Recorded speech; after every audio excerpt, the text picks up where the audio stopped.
অসংখ্য ধন্যবাদ বিশ্বজিৎ বাবুকে। এটা খুবই কষ্টের কাজ, কিন্তু বিশ্বজিৎ যেভাবে রপ্ত করেছে তার বাহবা না দিলেই নয়।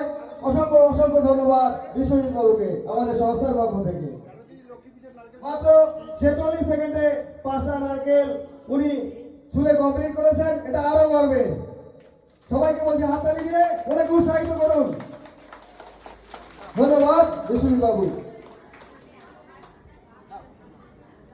এবার আমরা